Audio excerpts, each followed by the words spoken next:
اعوذ باللہ من الشیطان الرجیم بسم اللہ الرحمن الرحیم اذ قال اللہ یا عیسیٰ انی متوفیک ورافعک الی ومطہرک من الذین کفروا وجاعل الذین اتبعوک فوق الذین کفروا الى یوم القیامہ ثم الی مرجعکم فاحکم بینکم فیما کنتم فیہ تختلفون صدق اللہ العظیم۔ محترم سامعین اور ناظرین، آج ہمیں سورہ آل عمران کے 14ویں رکوع کی آیت نمبر 55 سے آیت نمبر 63 تک کے مفہوم کو سمجھنا ہے، جو کل 9 آیتیں ہیں۔ پہلی آیت کی تلاوت کی گئی، جس کا مفہوم یہ ہے، اللہ تعالیٰ فرماتے ہیں، وہ واقعہ بھی قابل ذکر ہے، یاد کرنے کے لائق ہے کہ جب اللہ تعالیٰ نے فرمایا، اے عیسیٰ میں تجھے پورا لے لوں گا، میں تجھے اپنی طرف اٹھا لوں گا، تجھے کافروں کی تہمت سے پاک کر دوں گا، اور جن لوگوں نے تیری پیروی کی ہے قیامت تک ان کو تمہارا انکار کرنے والوں پر غالب رکھوں گا، پھر میری ہی طرف تم سبھوں کی واپسی ہوگی، تو جن باتوں میں تم اختلاف کیا کرتے تھے ان کا فیصلہ کر دوں گا۔ اس آیت میں ایک لفظ ہے حضرت عیسیٰ علیہ السلام کے بارے میں کہ انی متوفیک، اللہ تعالیٰ کہتے ہیں کہ بلا شبہ میں آپ کو وفات دوں گا۔ وفات کا لفظ اردو زبان میں بھی موجود ہے، جس کا مطلب موت ہوتا ہے، لیکن یہاں پر جو عربی زبان کا لفظ ہے وفا عربی زبان کے اندر اس کا مطلب ہوتا ہے پورا لینا۔ اسی سے ہم لوگ کہتے ہیں کہ فلاں نے اپنا وعدہ وفا نہیں کیا، یعنی اپنا وعدہ پورا نہیں کیا۔ تو یہاں پر متوفیکہ کا مطلب موت پانا نہیں ہے، بلکہ اللہ تعالیٰ یہ کہنا چاہ رہے ہیں کہ اے عیسیٰ میں تمہیں جسمانی اعتبار سے بھی اور روحانی اعتبار سے بھی، یعنی تمہارا جسم بھی اور تمہاری جان بھی پورا لے لوں گا۔ اور اس لینے کا طریقہ یہ ہوگا کہ ورافعوک الی، کہ تمہیں میں اپنی طرف اٹھا لوں گا۔ اب یہاں پر جن لوگوں نے کہا ہے کہ متوفیکہ کا لفظ وفات کے لیے آیا ہے، ان کی نفی اس بات سے ہوتی ہے کہ وفات کا لفظ 3 معنوں میں استعمال ہوتا ہے۔ ایک تو یہ کہ آدمی نیند کے اندر بھی مر جاتا ہے، تو اس کو کہتے ہیں توفی فی النوم، کہ وہ نیند کے اندر مرا ہوا ہے۔ وفات کا ایک طریقہ یہ ہوتا ہے کہ آدمی کی جان اللہ تعالیٰ لے لیتے ہیں، جو مفہوم ہم سب پر واضح ہے کہ اس کی وفات ہو گئی، یعنی واقعی اللہ تعالیٰ نے اس کے جسم سے اس کے روح کو اپنے پاس بلا لیا اور اس کے جسم کو دنیا والوں نے دفن کر دیا۔ لیکن یہاں پر جس معنی میں اللہ تعالیٰ نے حضرت عیسیٰ علیہ السلام کے سلسلے میں استعمال کیا ہے، یہاں تیسرا مفہوم ہے، اور یہی مفہوم صحیح ہے۔ وہ یہ ہے جو اس کا لغوی معنی ہے کہ میں آپ کو پورا لے لوں گا، یعنی اپنی طرف بلا لوں گا۔ پورا لینے کا مطلب یہ ہے کہ آپ کے جسم کو بھی اپنے پاس بلا لوں گا اور آپ کی روح کو بھی، جبکہ عام طور پر یہ ہوتا ہے کہ روح یا ہماری جان اللہ کے پاس چلی جاتی ہے اور جسم یہیں رہ جاتا ہے، اور اس کی تائید میں بہت ساری احادیث ہیں جو رسول اکرم صلی اللہ علیہ وسلم کی زبان کے حوالے سے موجود ہیں۔ یہ آیت کو قادیانی لوگوں نے یہ کہا کہ عیسیٰ علیہ السلام کی موت ہو گئی، جیسا کہ اللہ تعالیٰ کہہ رہے ہیں، اور جب عیسیٰ کی موت ہو گئی تو پھر اللہ تعالیٰ نے مجھے بھیجا، اور میں مسیح ہوں اور میں عیسیٰ ہوں، اس لیے کہ کہا جاتا ہے کہ عیسیٰ جو ہے یہاں پھر آئیں گے، دوبارہ آئیں گے تو دوبارہ میں آیا ہوں۔ لیکن ہم لوگوں کا عقیدہ یہ ہے کہ رسالت کا سلسلہ ختم ہو گیا ہے تو کوئی نیا آدمی نبی نہیں ہوگا۔ حضرت عیسیٰ علیہ السلام جو اس دنیا میں دوبارہ اللہ تعالیٰ کی طرف سے آئیں گے، وہ نئے نبی کے طور پر نہیں آئیں گے بلکہ معجزے کے طور پر آئیں گے۔ اور اللہ تعالیٰ نے کہا کہ پورا جو آپ کے جسم کو اور جان کو ہم لیں گے، اس کا طریقہ کیا ہوگا؟ وَرَافِعُكَ إِلَيَّ، کہ ہم آپ کو اپنی طرف اٹھا لیں گے۔ یہاں پر قادیانی لوگ کہتے ہیں کہ رافعوک الیہ کا مطلب یہ ہے کہ میں آپ کے درجات کو بلند کروں گا، میں آپ کے مرتبے کو بلند کروں گا، آپ فضیلت میں دوسروں سے بڑے ہو جائیں گے۔ لیکن مفسرین نے کہا کہ یہ معنی غلط ہے قادیانیوں کا، صحیح معنی یہ ہے اٹھا لینا، اس لیے کہ قرآن کریم کے اندر جہاں بھی رافع کا لفظ الہ کے ساتھ آیا ہے اس کا مطلب اٹھانا ہے، جبکہ جہاں بھی درجے میں بڑے ہونے، مرتبے میں بڑے ہونے کی بات کی گئی ہے وہاں پر رافع کے ساتھ الہ کا صلہ نہیں ہے بلکہ دوسرا کوئی حرف آیا ہے۔ جیسے کہ سورہ بقرہ میں اللہ تعالیٰ نے ارشاد فرمایا آیت نمبر 253 میں، جو تیسرا پارہ ہے شروع، اللہ تعالیٰ ارشاد فرماتے ہیں کہ تِلْكَ الرُّسُلُ فَضَّلْنَا بَعْضَهُمْ عَلَى بَعْضٍ، کہ ہم نے ان پیغمبروں میں بھی بعض کو بعض پر فضیلت دی ہے۔ مِنْهُمْ مَنْ كَلَّمَ اللَّهُ، بعض وہ ہیں جن سے اللہ نے گفتگو فرمائی، جیسے کہ موسیٰ علیہ السلام سے، آپ صلی اللہ علیہ وسلم سے اللہ نے گفتگو فرمائی۔ آگے فرمایا کہ وَرَفَعَ بَعْضَهُمْ دَرَجَاتٍ، بعض کے درجات کو بلند کیا۔ تو یہاں پر رفع کے بعد با کا لفظ آیا ہے، الہ کا لفظ نہیں آیا ہے۔ اس سے یہ پتہ چلتا ہے کہ کسی کے مرتبے کو بلند کرنے کے معنی میں رفع کے بعد الہ نہیں آتا ہے بلکہ کوئی دوسرا حرف آتا ہے، جبکہ اس آیت کریمہ میں رفع کے بعد الہ ہے، جس کا مطلب یہ ہے کہ آپ کے مرتبے کے بلندی کی بات نہ کی جا رہی ہے بلکہ آپ کو اپنی طرف اٹھانے کی بات کی جا رہی ہے۔ علامہ راضی رحمۃ اللہ علیہ فرماتے ہیں کہ اللہ تعالیٰ اگر صرف یہ کہتے، یعنی کوئی یہ کہہ سکتا ہے کہ جب انہوں نے اپنے پاس بلایا اللہ نے تو پھر متوفیقہ کا لفظ کیوں لائے، اس کا کیا مطلب ہے؟ تو قرآن ایک ایسا کلام ہے جس میں کوئی حرف بھی فاضل نہیں ہے۔ تو علامہ راضی جواب دیتے ہیں مفسر کہ اللہ تعالیٰ نے متوفیقہ کا لفظ اس لیے لایا کہ کوئی یہ کہہ سکتا تھا کہ اللہ نے جو ان کو اٹھا لیا تو جسمانی طور پر اٹھایا یا روحانی طور پر اٹھایا، اس اختلاف کا بھی خاتمہ ہو گیا اس لفظ سے کہ ہم آپ کو پورا لے لیں گے، یعنی آپ کی جان کو بھی اٹھا لیں گے اور آپ کے روح کو بھی اٹھا لیں گے۔ یعنی دنیا کے عام قاعدے کے مطابق صرف آپ کی جان کو ابھی نہیں بلائیں گے بلکہ جسم اور جان دونوں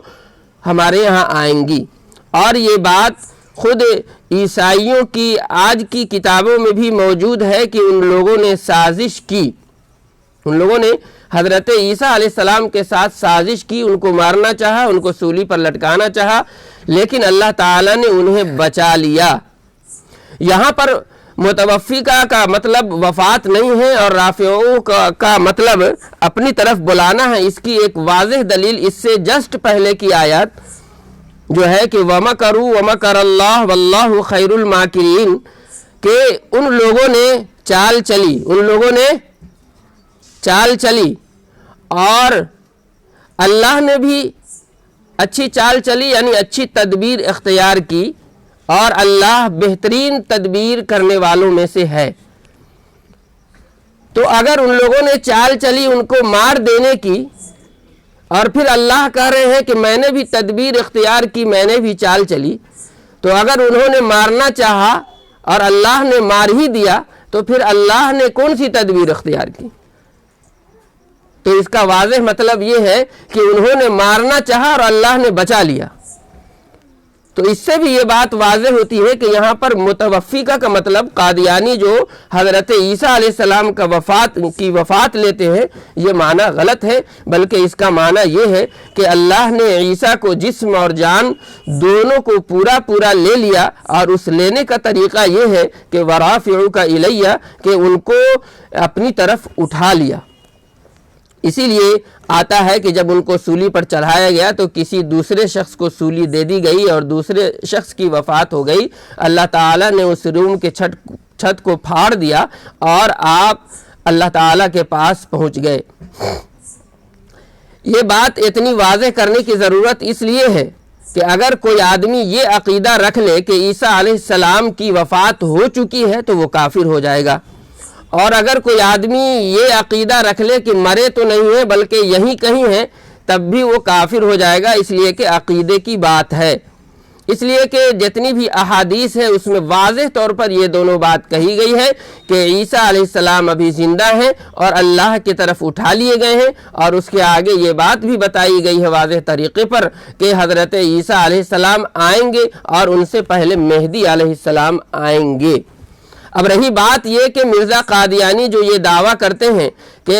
میں مسیح ہوں، میں عیسیٰ ہوں اور میں آیا ہوں اس لیے مجھ پر ایمان لاؤ، تو وہ عیسیٰ اور مسیح نہیں ہو سکتے، اس لیے کہ خود عیسائی جس کے نبی حضرت عیسیٰ علیہ السلام تھے، ان کی تحریف شدہ کتاب آج بھی موجود ہے، اور اس میں جا بجا یہ بات پائی جاتی ہے کہ عیسیٰ علیہ السلام حضرت مریم کے بطن سے پیدا ہوئے تھے تو ان کی ماں کا نام مریم ہے، جبکہ مرزا قادیانی کی ماں کا نام مریم نہیں ہے۔ تو یہ بات آپ پر واضح ہونی چاہیے اور ہم تمام کا یہ عقیدہ ہونی چاہیے کہ اللہ تعالیٰ نے حضرت عیسیٰ علیہ السلام کو اپنی طرف مکمل طور پر یعنی جسم اور روح دونوں کو اٹھا لیا ہے، اور اللہ نے آپ کو بالکل پاک کر دیا ہے ان تہمتوں سے جو یہ یہودی لگاتے ہیں یا عیسائی لگاتے ہیں یا وہ تمام منکرین لگاتے ہیں جو اسلام اور ایمان کی حد سے نکل گئے ہیں۔ اللہ تعالیٰ نے کہا کہ تمام کو میرے پاس لوٹنا ہے، اور پھر ان کا جتنا بھی اختلاف ہے وہ تمام کا تمام ان کو بتا دیا جائے گا۔ آگے کی آیت میں اللہ تعالیٰ نے فرمایا کہ فَأَمَّا الَّذِينَ كَفَرُوا فَأُعَذِّبُهُمْ عَذَابًا شَدِيدًا فِي الدُّنْيَا وَالْآخِرَةِ وَمَا لَهُم مِّن نَاصِرِينَ، پھر جن لوگوں نے کفر کیا ان کو دنیا اور آخرت میں سخت عذاب دوں گا اور ان کا کوئی مددگار بھی نہ ہوگا۔ جن لوگوں نے کفر کیا مطلب نبی اکرم صلی اللہ علیہ وسلم جو دعوت دے رہے ہیں اس کو مان نہیں رہے ہیں اور بالکل کھلی دلیل دے رہے ہیں، اور اس سے پہلے خود عیسیٰ علیہ السلام کی فضیلت کا تذکرہ آیا، ان کی ماں حضرت مریم علیہ السلام کا تذکرہ آیا، اور پھر ایک بات یہ بھی واضح کر دوں کہ حضرت عیسیٰ علیہ السلام رسول ہیں۔ نبی اور رسول میں فرق ہوتا ہے، اور جتنے بھی رسول ہیں ان تمام کی ہجرت ہوئی ہے، یعنی اپنے مقام کو چھوڑ کر کے دوسرے مقام پر گئے ہیں، جیسے حضرت موسیٰ علیہ السلام بھی رسول ہیں اور وہ بھی اپنے مقام کو چھوڑ کر مدین کی طرف ہجرت کیے تھے، فرعون سے چھٹکارا پائے تھے اور پھر لوٹ کر کے آئے تھے۔ حضرت محمد مصطفیٰ صلی اللہ علیہ وآلہ وسلم بھی رسول ہیں، اور انہوں نے بھی مکہ سے مدینہ کی طرف ہجرت کی تھی، اور حضرت عیسیٰ علیہ السلام بھی رسول ہیں، اور اس کی دلیل خود اس سے پہلے کی آیت میں گزرا، آیت نمبر 49 میں کہ وَرَسُولًا إِلَىٰ بَنِي إِسْرَائِيل، کہ خود حضرت عیسیٰ علیہ السلام کہہ رہے ہیں کہ میں اللہ کی طرف سے رسول ہوں، بنی اسرائیل کی طرف بھیجا گیا۔ تو جب ان کے علاوہ جتنے بھی رسول ہیں ان کی ہجرت ہوئی تو پھر حضرت عیسیٰ علیہ السلام بحیثیت رسول ان کی بھی ہجرت ہونی چاہیے تھی، چنانچہ جتنے دوسرے رسول ہیں ان کی ہجرت ایک زمین کے علاقے سے دوسرے علاقے کی طرف ہوئی، لیکن حضرت عیسیٰ علیہ السلام کی ہجرت زمین سے آسمان کی طرف ہوئی۔ تو اس بات سے بھی اس بات کا اندازہ لگایا جا سکتا ہے کہ حضرت عیسیٰ علیہ السلام ابھی زندہ ہیں اور اٹھا لیے گئے ہیں اور دوبارہ آئیں گے۔ یہ بات جیسے آپ کو چوکنا کر دینے والی ہے کہ ان کی ہجرت زمین سے آسمان کی طرف ہوئی، بالکل اسی طرح ہے جیسے کہ حضرت عیسیٰ علیہ السلام کی پیدائش بھی آپ کو چوکنا کر دیتی ہے، اور اس کی دلیل ایک اللہ تعالیٰ اسی رکوع کی ایک آیت میں دیں گے جو آگے آ رہی ہے کہ آپ کو پریشان ہونے کی ضرورت نہیں ہے کہ عیسیٰ کو صرف ماں سے کیسے پیدا کر دیا۔ اسی طرح آپ کو پریشان ہونے کی ضرورت نہیں ہے کہ عیسیٰ کی ہجرت زمین سے آسمان کی طرف کیسے ہو گئی۔ تو اللہ تعالیٰ نے کہا کہ جو لوگ بھی ان باتوں کو نہیں مانیں گے اللہ تعالیٰ انہیں سخت سزا دیں گے، اس دنیا کے اندر بھی اور آخرت کے اندر بھی۔ وَأَمَّا الَّذِينَ آمَنُوا وَعَمِلُوا الصَّالِحَاتِ فَيُوَفِّيهِمْ أُجُورَهُم وَاللَّهُ لَا يُحِبُّ الظَّالِمِينَ، اور جو لوگ ایمان لائے اور نیک عمل کیا اللہ انہیں بھرپور اجر عطا کریں گے، اور اللہ نافرمانی کرنے والوں کو پسند نہیں کرتے۔ آگے اللہ تعالیٰ نے فرمایا کہ ذَلِكَ نَتْلُوهُ عَلَيْكَ مِنَ الْآيَاتِ وَالذِّكْرِ الْحَكِيمِ، یہ جو ہم آپ کو پڑھ کر سناتے ہیں آپ کے نبی ہونے کی دلیلیں ہیں اور حکمت بھرا مضمون ہے۔ آگے اللہ تعالیٰ نے فرمایا ان مثل عیسیٰ عند اللہ کمثل آدم خلقہ من تراب ثم قال له کن فیکون۔ کن فیکون، اللہ تعالیٰ کے نزدیک عیسیٰ علیہ السلام کی پیدائش کی کیفیت آدم کی پیدائش کی طرح ہے کہ اللہ نے اس کو یعنی حضرت آدم علیہ السلام کو مٹی سے بنایا، پھر اس سے کہا یعنی مٹی جو بنا دیا، پھر اس مٹی سے کہا ہو جا تو وہ ہو گئے، یعنی حضرت آدم علیہ السلام پیدا ہو گئے۔ تو یہاں پر اللہ تعالیٰ کہتے ہیں، لوگوں کو سمجھاتے ہیں کہ ان مثل عیسیٰ، بلا شبہ عیسیٰ کی مثال عند اللہ، اللہ کے نزدیک، کمثل آدم، آدم کی طرح ہے۔ تو یہاں پر مفسرین نے کہا ہے کہ آدم کی طرح ہونے کا مطلب دو ہو سکتا ہے۔ ایک تو یہ بات بھی اللہ تعالیٰ واضح کر رہے ہیں کہ جس طرح سے آدم علیہ السلام ایک انسان ہے اور نبی ہے، اسی طرح عیسیٰ علیہ السلام بھی ایک انسان ہے اور نبی ہے۔ تو اگر کوئی عیسائی ان کو خدا سمجھ رہا ہے تو یہ بات غلط ہے۔ جس طرح سے آدم ایک انسان تھے اور نبی تھے، اسی طرح عیسیٰ بھی ایک انسان ہی ہے اور نبی نہیں ہے۔ نہ تو وہ خدا ہے، نہ خدا کے بیٹے ہیں، نہ خدا کا کوئی ایک حصہ یا جز ہے۔ اور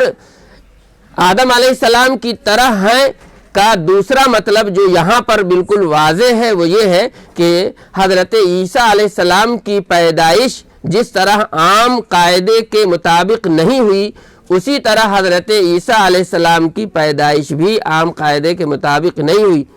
جیسا کہ حضرت آدم علیہ السلام کی پیدائش بھی عام قاعدے کے مطابق نہیں ہوئی۔ عام قاعدہ یہ ہے کہ ماں اور باپ دونوں کے رہتے ہوئے کسی کی پیدائش ہوتی ہے، جبکہ آدم علیہ السلام کے نہ تو ماں ہے اور نہ ہی باپ ہے۔ تو اگر تمہیں اتنا تعجب ہے کہ عیسیٰ علیہ السلام صرف ماں سے کیسے پیدا ہو گئے تو تمہیں تو اس سے زیادہ تعجب اس بات پر ہونا چاہیے کہ آدم علیہ السلام کو نہ تو باپ ہے نہ ماں ہے، پھر کیسے ان کی ولادت ہوگی؟ تو اگر وہ بات زیادہ تعجب کے لائق نہیں ہے تو یہ بھی تعجب کے لائق نہیں ہے، اس لیے کہ اللہ تعالیٰ نے اس مٹی سے کہا کن، ہو جا، فیکون، تو وہ مٹی ایک انسان بن گئی۔ تو اللہ تعالیٰ اتنے طاقت والے ہیں، قدرت والے ہیں کہ ان کے لیے یہ سب چیز کوئی معنی نہیں رکھتی ہے، یقین کرنے والوں کے لیے یہ سب دلیلیں ہیں۔ تو اب جو لوگ انکار کر رہے ہیں، جو یہ سمجھ رہے ہیں کہ عیسیٰ خدا ہے، انہیں اس دلیل سے سمجھ جانا چاہیے کہ عیسیٰ خدا نہیں ہے، آدم کی طرح بشر ہے۔ جو اس شک میں پڑے ہوئے ہیں کہ ان کی پیدائش ایسے کیسے ہو سکتی ہے، تو اللہ تعالیٰ نے سمجھایا کہ صرف ماں سے اگر پیدا ہونے پر تمہیں اتنا تعجب ہے تو جو ماں اور باپ دونوں کے بغیر پیدا ہوئے اس پر تمہیں کتنا تعجب ہونا چاہیے۔ الحق من ربک، یہی آپ کے پروردگار کی طرف سے حق ہے۔ الحق من ربک، یہی آپ کے پروردگار کی طرف سے حق ہے۔ فلا تکن من الممترین، لہذا آپ ہرگز شبہ کرنے والوں میں سے نہ ہو جائیں۔ یہاں پر جو کہا کہ آپ کے پروردگار کی طرف سے حق ہے، سنا تو آپ صلی اللہ علیہ وسلم کو رہے ہیں اللہ تعالیٰ، لیکن سنانا کس کو ہے؟ جو لوگ یقین نہیں کر رہے ہیں۔ سنانا کس کو ہے؟ جو لوگ ایمان والے ہیں، ان تمام لوگوں کو سنانا ہے،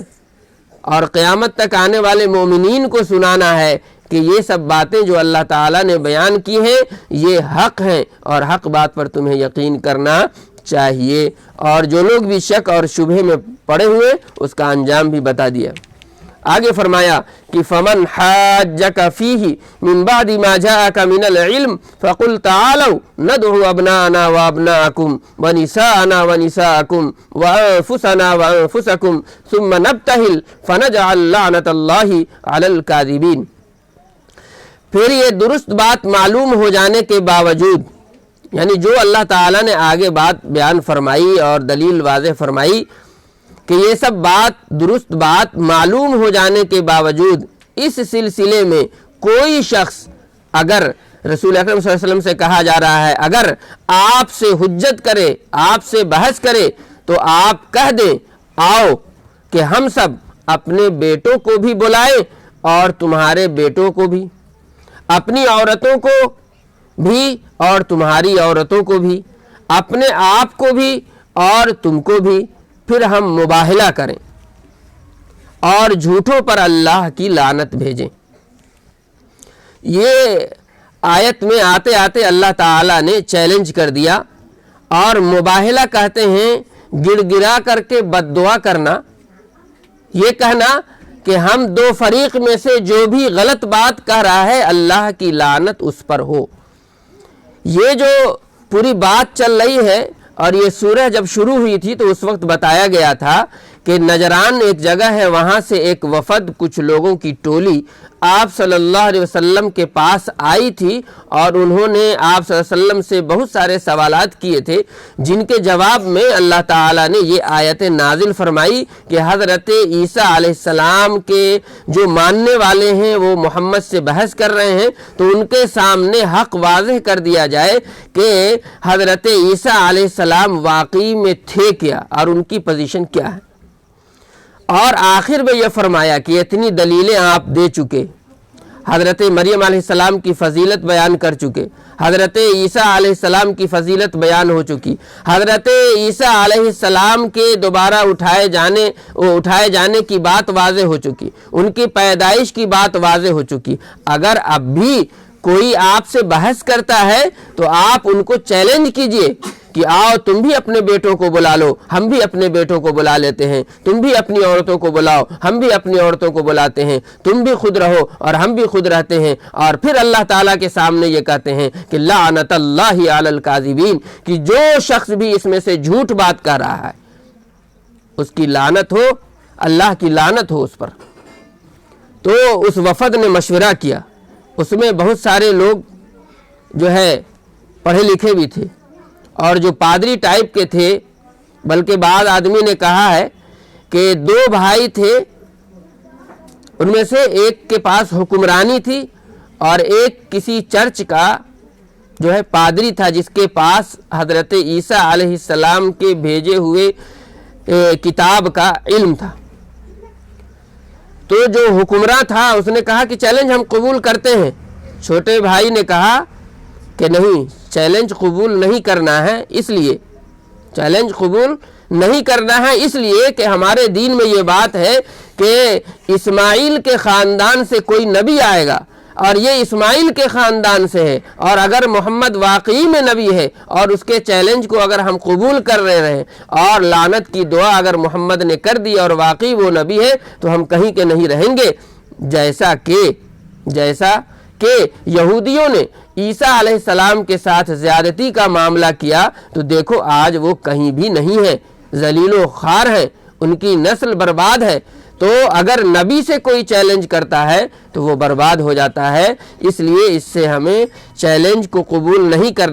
کرنا ہے۔ چنانچہ وہ وفد آپ صلی اللہ علیہ وسلم سے صلح کرنے کے بعد واپس چلا گیا، ایمان نہیں لایا۔ بعد میں وہ اسلامی مملکت میں رہتے ہوئے انہوں نے ٹیکس دیا اور وہ وہیں قیام کیے۔ اللہ تعالیٰ نے پوری بات واضح فرمائی۔ آگے اللہ تعالیٰ نے کہا کہ ان ھذا لہو القصص الحق وما من الہ الا اللہ وان اللہ لہو العزیز الحکیم،